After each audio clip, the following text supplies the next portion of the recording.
රටට ඇත්ත කියව් රටේ දේශානතිය වෙනස් කළ යුගයේ අවශ්‍යතාවයට කරන ටෙලිවිෂන් ටෙලිවැකිය දැන්. ටෙලිවිෂන් ටෙලිවැකිය අද 2026 අගෝස්තු මාසේ 20 වෙනිදා. අද ලියන්නේ 997 වෙනි ටෙලිවැකිය. තව ටෙලිවැකි 3ක් ලිව්වහම 1000 සම්පූර්ණ වෙනවා නේද?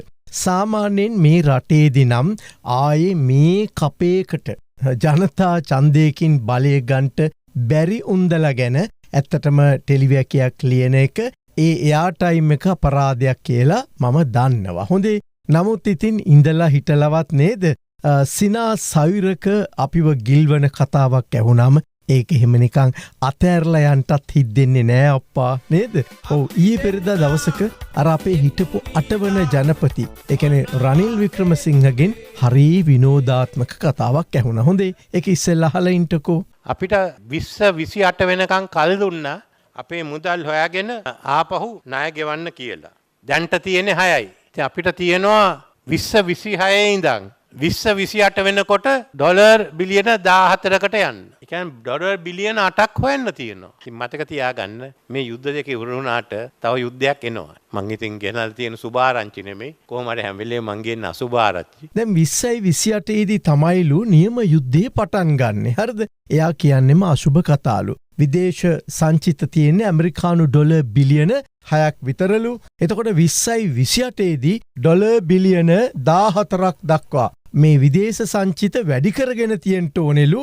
ඒකට මේ ආණ්ඩුවට අනේ කිසිම වැඩපිළිවෙලක් නැහැනේ කියලා කවුද මේ කියන්නේ? හිටපු 8 වන ජනපති රනිල් වික්‍රමසිංහ. හොඳේ. වයසට යනකොට අපිටත් මේක වෙන්න පුළුවන්. හොඳේ. වයසට යනකොට මේක වෙන්න පුළුවන්.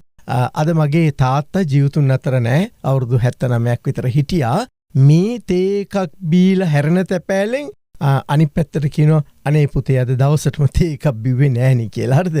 ඒකට කියන්නේ ඩිමෙන්ෂියා. හොඳේ. අපි කාටත් හැදෙන්න පුළුවන්. ඉතින් ඒක නිසා ඒ රෝගයත් මට මේ වෙලේ නිකමට වගේ මතක් වුණා අප්පා. හරිද? අපිට කියන්න තියෙන්නේ අඳෝමයි මිස්ටර් වික්‍රමසිංහ. හරිද? එයාම කියනවා එයා ගේන්නේ අසුබ ආරංචිලු. හරිද? ආරංචි විතරක් නෙමෙයි ඔහෙලගේ මුළු පරම්පරාවල්ම මේ රටට අසුබයි. හරිද? ඒක තමයි මේ රටට වැදිච්ච සාපය. හරිද? සිංහල භාෂාව පිළිබඳ මගේ මිත්‍ර මහාචාර්යවරයෙකුගෙන් ඇහුවා මේ අසුබයි කියන මේ වචනයට මේකට සමාන වචනයක් තියනවා නේද අපේ ගැමි වහරේ? ආන් ඒ වචනේ ගැන මොකද කියන්නේ කියලා මගේ මිත්‍ර මහාචාර්යවරයා කිව්වේ ඒක හරියටම හරි. අපේ ගම්වල නම් ඔය අසුබයි කියන එකට ඒ වචනේත් පාවිච්චි කරනවා. ඒ වුණාට ඔයා ඒක ගැමි මහරු වුණාට නිකන් ටෙලිවැකියට ලියන්න එපා කියලා. හොඳේ. ඒ නිසා ඒ වචනේ හිතා ගන්න ඔබට බාර කරනවා. හොඳද? මේ ටික හොඳට අහගන්න. එතකොට ඔබට තේරෙවි මේ උන්දලගේ කතා අහන්ට ගිහිල්ලා ඉඳගෙන ඉන්නවා තියා උදේකට මූණට මුලිච්චි වෙන්නවත් හොඳ නෑ කියලා. හරිද? උදේකට මූණට මුණ ගැහෙන්නවත් හොඳ නෑ කියලා. හරිද? අපේ රටේ රාජ්‍ය ණය ප්‍රමාණය සහ වාණිජමය විදේශ ණය. හරිද? ඉහළම අගයකට ගෙන ආපු. ඒ කියන්නේ වැඩියෙන්ම ණයගත්තු පාලකින් දෙන්නයි ඉන්නේ. එක්ක මහින්ද රාජපක්ෂ. හරිද? ඔය 2005 ඉඳලා 2015 දක්වා වසර 10කට රාජ්‍ය ණය ප්‍රමාණය රුපියල් ට්‍රිලියන 2.2 සිට රුපියල් ට්‍රිලියන 7.4ක් දක්වා. හරිද? ඒ කියන්නේ 300 ගුණයකින් ණය අරගත්තා. ණය 300 ගුණයකින් ඉහළ ගියා. හොඳේ. හරි. යුද්ධය කළා, හයිවේ හැදුවා, නෙළුම් කුළුණ හැම හැදුවා නේද? හොඳයි. එහෙම කියලාවත් එතන හිත හදාගන්න ඉඩාරිමුකෝ. ඊළඟට රනිල් අගමැති මෛත්‍රීපාල ජනාධිපති 2015 ඉඳලා 2019 වෙනකන්. හරිද? ඉතින් කරපුවා අපි කියන්න ඕනේ නෑනේ නේද?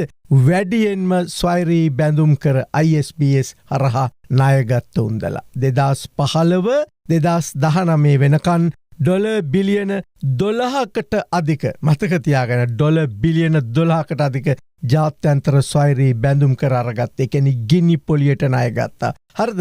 රාජ්‍ය ණය ප්‍රමාණය රුපියල් ට්‍රිලියන 7.4 ඉඳලා රුපියල් ට්‍රිලියන 13 දක්වා වැඩි කරපු ආර්ථික ඔස්තාරලා තමයි දැන් ඔය 2028 අනුරලගේ ණය ගෙවන්නේ කොහොමද කියලා අහන්න පටන් ගන්නෙ. බය වෙන්න එපා.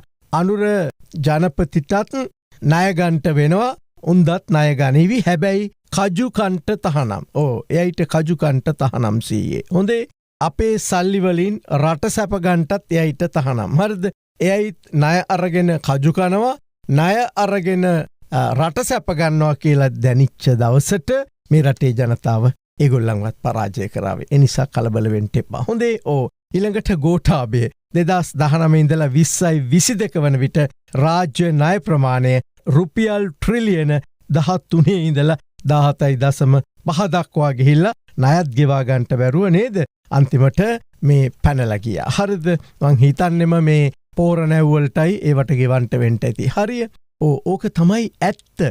ඇත්ත දන්නේ නැත්තම් කරුණා කරලා මහ බැංකු වාර්තා අරන් බලන්න. ඔබ වැදගත් මිනිස්සෙක් නම් ඔබ මේ රටට ජාතියට ආදරය කරන කෙනෙක් නම් ඔය ජාතියේ කතා අහන්ට යන වෙලාවේ සින්ඩරෙල්ලා සුරංගනා කතාවක් පොඩි දරුවෙකුගෙන් අහගන්න. හරිද? අනේ පුතේ මට සින්ඩරෙල්ලා කතාවක් කියපන් කියලා පොඩි දරුවෙකුගෙන් අහගන්න. හරිද?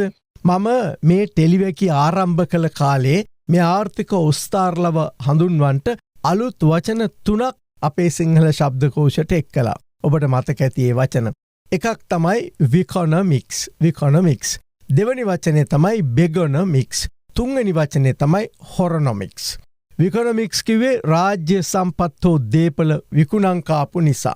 බෙගොනොමික්ස් කිව්වේ ණයම ඉල්ලමින් ඒ ණයවලිනුත් සුර සැප විඳපු නිසා. එතකොට හොරොනොමික්ස් කිව්වේ දූෂණයේ වංචාව මතම රට ගෙනියපු නිසා. හරිද? ඔව්. දැන් ඔය මේ ගෙවුණු කාලය ඇතුළත ඒ දේශපාලන පරම්පරාවලින් වැඩිම පාලකයන් පිරිසක් අයත් වන්නේ මා මේ ලියූ විකොනොමික්ස්, හොරොනොමික්ස් සහ බෙගොනොමික්ස්ලට. හරිද? ඔව්.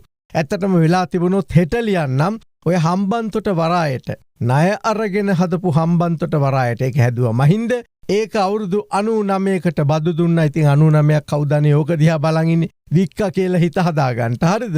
ඒ විකුණලා ඒ ගත්ත සල්ලි වලිනුත් මොකද කළේ කියලා අඩුම ගානේ ණය ටික ගෙවහල්ලා කොනේද? ඒකලෙත් නෑ. ඒ නිසා උදේකට මූණට මුලිච්චි වෙන්නවත් ඇත්තටම ඔහෙලා සුදුසු නෑ. එහෙව් ඔහෙලට ආයේ රටක බලය දෙන්න තියා ඒ ගැන හිතන්ටවත් හොඳ නෑ කියලා අද ටෙලිවැකිය අවසන් කරනවා.